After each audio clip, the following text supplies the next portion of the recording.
have to be had, and unfortunately, as I said, they have to be had at a young age. That being that candid, that open, and that frank with your children at that age is to protect them, quite honestly. You know, it's that whole thing, it's that post-traumatic slave syndrome that they talk about. You know, you go into the bank and, the mothers, the kids, there's two sets of kids in the bank. There's a white kid and there's a black kid in the bank. And the white kid's running around, jumping up and down. The mother's not saying a thing. The black kid wants to jump up and down, and the mom's saying, no, get over here. Get over here. That's a reflex from slavery. That said, if your son acts up, I'm going to sell him off. And what did mom say? No, that's okay, master. I'll take care of him. Don't worry, it's my boy. Sit your butt down. Right? It's the same thing. So this is that post-traumatic slave syndrome. So we're still trying to protect our children from being sold. We're still trying to protect our children from being beaten. We're still trying to protect them from being killed. So the mother and the father have to say to their kids, hey, don't go there. Don't go across that street. Keep your butt on this porch. That's what it is. It's protection. And again, unfortunately, we have to do that at a young age. Welcome back. That was actor Russell Hornsby, star of the new film The Hate U Give, talking about black parents sitting their children down for the talk, a frank conversation to protect their kids from the dangers in the world, including the police. We're on Facebook Live and Twitter with our post-show. Continue our discussion about the film with our panel. Can I just say... It was deep. Can I just say something about Please. that? Because it's not just slavery. That's 50 years ago in Jim Crow. So that's the thing, right? Yeah. 50 years ago, you didn't step off the sidewalk fast enough, your child would be, what happened to Emmett Till, right? That's right. So That's right. I think we just need to be clear. This is not just about slavery. This is about, within our lifetime. Well, some of our lifetimes. Maybe not the rest of y'all. Well, it's no surprise that Emmett Till has a cameo in this movie. It becomes necessary to show what few people really see. It was one of the few times you saw someone who was a victim of the worst possible white supremacy. His face beaten, and his mom, of course, wanted an open casket for that reason. Right. And so so you saw chronology at one point in the movie where Star is basically showing sends out a text on her Facebook. Tumblr. What was it? Tumblr. It was on Tumblr. Thank you. On Tumblr, where What the kids do. That's kids do, right? That's right. With 4 different episodes in the life of Black lives that were not respected, that did not matter. And it also amplified why the term Black Lives Matter became important. Because in another world, they don't matter. And it's important to keep emphasizing that. But no one would say Black Lives Matter if they did. But the idea, again, and it becomes so important to emphasize that, and you see it in the movie, is that Black lives, and a particular Black life in this case, did not matter. And we saw the difference when Star turned the tables on one of her classmates. Again, I don't want to... Don't give that away. I don't want to give that away. That's an important scene. Exactly. I'm curious to see where the movie goes, if it's received well by the masses, and obviously the masses being other people outside of, the people of color. That's right. Will they get it? Will they understand it? Will they embrace it? Will it kind of open up some eyes? Well, I would say that the people who already believe that this is happening, who stand in solidarity with Black and Brown's people, saying that Black Lives Matter, will receive the film well. But the classmate that we're talking about, for me, highlights the majority of people, which is that it's not that white people don't know, it's that they want to ignore it. And so the thing about this Tumblr post is that as soon as Star posts it, her friend unfollows her. Right. And it's and then they have a discussion about it later on at their friend's house because she wants to ignore it. She doesn't want to acknowledge that it's happening, even though she does know that it's happening. So I think, what we'll expect to see is that communities of color will embrace the movie, and those who stand with us in solidarity truly will enjoy the movie, but I think the wider population will probably try to ignore it. From your experiences of going to the movie, who did we see in the movie theater? Oh, it's so funny you said that. Sitting next to me were a South Asian couple right, and I saw it during the day. And sitting behind me were two Asian couples. And there were black and whites in the theater all together for a 3:10 p.m. Showing. That's a lot of folks. And so altogether there were about 30 or 40 people in the theater, and it was a very mixed crowd. I thought that was a good sign. Right. Yeah. Yeah. Well, I saw a screening, so there was me and two other people in the audience. But the book sold very well. The book was a bestseller. Right. So I think that is an indication that it's possible that people will, will take it. We've seen depictions of young black manhood, Moonlight, which is fabulous. And what else have we had recently? I mean, there have been a lot of black films. Get Out, of course, is a different one, that have been embraced. Now, is there change? That's a different question, right? James Baldwin said, not everything that is faced can be changed, but nothing can be changed until it is faced. So the question whether America will face the reality behind this movie is a different one. But I think the movie will do well. Denise, you think you're moving the needle? Think they're in the I think it's going to make change? some people uncomfortable, and that it's okay if it does make people uncomfortable, because they do need to kind of wake up and realize, what's around you. A lot of people that, have privilege don't really realize the things around them, because privilege grants you a box of security and stability. And when you're in your box, that's all that matters, is that everything in your box stays the same. And people tend to forget to look around, or they ignore it because it's not their problem. And as long as we continue to walk around with this mentality that it's not my problem, it's not your problem, things aren't going to change, and we need to face them so that they can change. We need to make people uncomfortable so they can become aware of their surroundings and other surroundings, and so communities could be breaking down barriers to build each other up. Well stated. Absolutely. Snaps So all the way well around. stated. Absolutely. Snaps all the way around. I think the movie will probably do well. Yeah. I mean, I think that folks love their Kevin Hart, but after a while you want to turn to something else. You love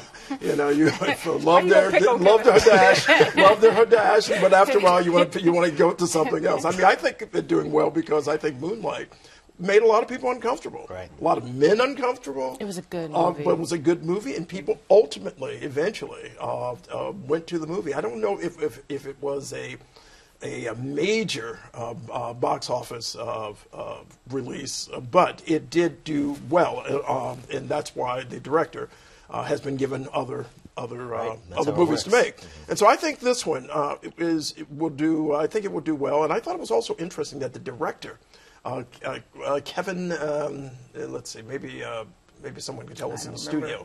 George Tillman. George Tillman, right. Tillman, I thought it was right. quite interesting that George Tillman previewed the movie by talking about why this movie was important in the first minute and 30 seconds of the film, a preview, if you will.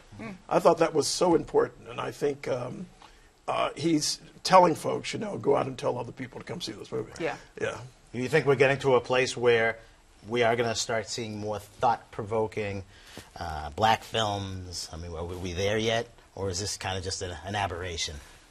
No, I mean, I think this is, we had a conversation a couple of weeks ago about power, and there are different kinds of power, and cultural power is a very important one, and I think we definitely still need to make a lot of progress in a lot of other kinds of power, political power, economic power, but I think cultural power it's starting to chip away. I mean, we've seen a lot of films by black people that challenge the dominant narrative and that have been successful. We're seeing not just one. Now we can't even name all the black directors. 10 years ago it was Spike Lee, and that's about it. John Singleton. And now we got Ava DuVernay, and on and on and on. Barry Jenkins, and on and on and on. So I think we're making some progress. I think we're making more progress culturally than we are in other places. My 2 cents. What's the next big thing? That's a good question. Yeah. I don't think they're finished with Black Lives Matter yet. I think this is maybe if I'm not mistaken, this is the first of many movies, this may be the first of several movies. I wouldn't say many movies. I'm looking behind at the screen back there, for example, and I see Blue Hill. And there was an era where you may have where we saw a string of movies. Blue Hill Avenue was one of them. Yeah. Other movies made in Chicago about a particular set of black experiences, if you will, because of course these things aren't monolithic. So I always find it important to say black experiences. But we saw Janet Jackson in a string of movies, Poetic Justice, so on and so forth. So I don't think this will be the first, the first or the last of movies focused on Black Lives Matter, because that story is still being told, and it's hardly come to a conclusion. In the 20-somethings, I'm just kind of interested. Are you still, you guys feeling Tupac? Is that a big part of the culture? Yes. Or is that I'm still a 90s baby, okay? I'm still a 90s baby. And, there's... So there's no surprise when Thug Life comes to the screen at this day and age? No. Right. No, I don't think so at all. I think, there's kind of how you were saying about, cultural...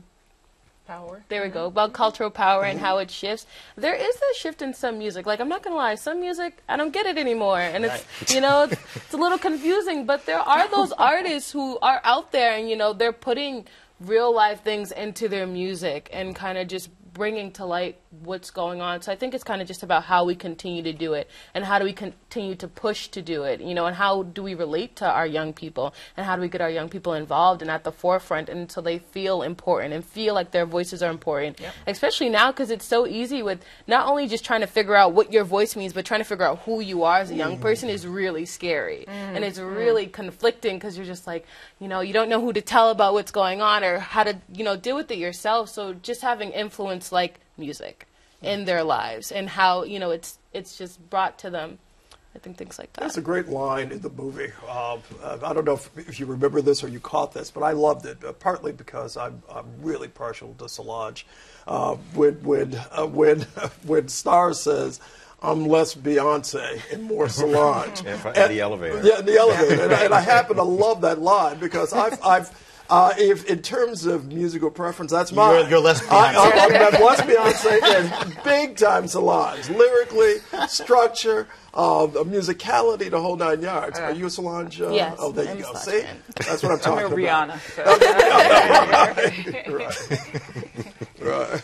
So some of the things that that he went through and the kind of the progression in the movie are just from what I can see, just kind of really genius. Really the way he kind of laid everything out and kind of brought everything full circle. Chapters. And the divide of the friendship. I mean, it was so well thought out and really so, researched. Right.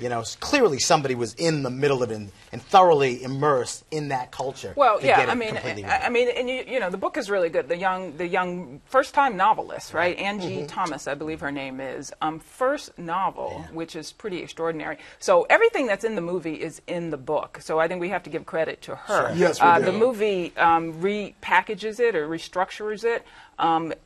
Because it's a different medium, right, and necessary. It's but she knew exactly what she was doing. I mean, and she is young. She is very young. So it's this is her experience, her story, and she's speaking for her generation. Right. And I think she does. And it's a very complex book it's a YA book, but it's it's a very complex book. And I think she did an extraordinary job. So we need to make sure to shout out to her. Sure. Yeah. And you see these aggregate scenes in the movie that you know exactly what they're approximating. One, for example, is Ferguson. The one scene is right out of Ferguson, with the tanks and these tear gas and the police barricade. That's on the first and second nights of Ferguson. This is what you're looking at, right. And you can imagine that the director, the cinematographer, they looked at those scenes many times. Yeah. The one scene where reporter, just really quick scene where the reporter basically the tear gas is falling close. That was a scene out of Ferguson. So but you also see glimpses of Oakland. Oakland, of course, has been becoming a big symbol these days. A reminder both of the Black Panther era, but also of gentrification and of a period lost and now regained in the minds of many many people. You see glimpses of Detroit. In other words, you see everywhere. That's really well done. The places that we are, where we're placed in this movie is where we are in this country. We could very well be Roxbury, parts of it, albeit that level of violence has not been seen in this community in a long time. Thankfully. Let's hope we're not headed in that direction. Yeah, but I'll tell you something. There's certainly some feelings and some things that have happened, and maybe we're in a better place with a black police commissioner. At least there's the first one. Maybe we're revolving and we're getting somewhere. Are you encouraged? Well, sure. It's always. I support Commissioner Gross. Happy he's there. Of course, it's going to take the community supporting his being there as well, and not saying, you're there, do something. But at the same time, I'm not ever encouraged just because you put a black face in a high place. That's right. We also had a black person as president, and that racism is still a thing, and alive and well. And so for me, while it's encouraging that we have a black commissioner, at the end of the day, the police force still does not represent the community. Their training can still be a bit better. Body cameras have not been deployed, and even though they're not a silver bullet, they're still not out there. So we have a whole lot of work to do. But we're hopeful, right, that he will be successful, because his success means that the city is getting better, at least in the space of policing. At the same time, though, I think a lot of the onus falls on the leader of the city, the mayor of Boston, because policing cannot be what we do to fix communities. That's right. And so it also comes with making sure that we're properly funding our schools and allocating it in a particular way that benefits all students, and that we're investing in businesses of color, that we're ensuring that people are being paid a fair wage. All of these things come together to make sure that the community is healthy, and so that there's housing available for everybody at every income level. Exactly. So speaking of the housing, you look at what's going on in Dudley. I mean, the housing's almost getting to a point where we can't afford to live there. Well, yeah, that's true. I mean, it's Dudley is one example of that. Yes, Highland Park. You look at what happened to the South End, and you see it kind of moving up the road to Roxbury. Gentrification is harsh and it's real. Sure. And I think that the mayor has, in fact, along with John Barrows, they've talked about and are working on a plan for creating housing for 2030. The question is the affordable housing for 2030. Two things have to be asked in that context. What is affordable? And is it enough? Is it moving fast enough? But I don't doubt their sincerity in pushing for a solution to one of the major problems in this community, which is income inequality that's outpacing the housing that's needed for so many in this community. I mean, you also have efforts to invest in public housing that's being countered by the Trump administration in the form of Ben Carson, who's... let's not get into that. Yeah, that's right. That's right. Raising people's rents, We'd be here for another day. We will be here for another day. That's right. That's right. But I think that there's a sincere effort to basically create enough housing, but can that sincerity match the need that's out there? Well, I appreciate everybody coming in. I really encourage you to go watch the movie. Definitely. If there's an opportunity, take it. It's worth the watch. It's worth the take. And it was a great discussion.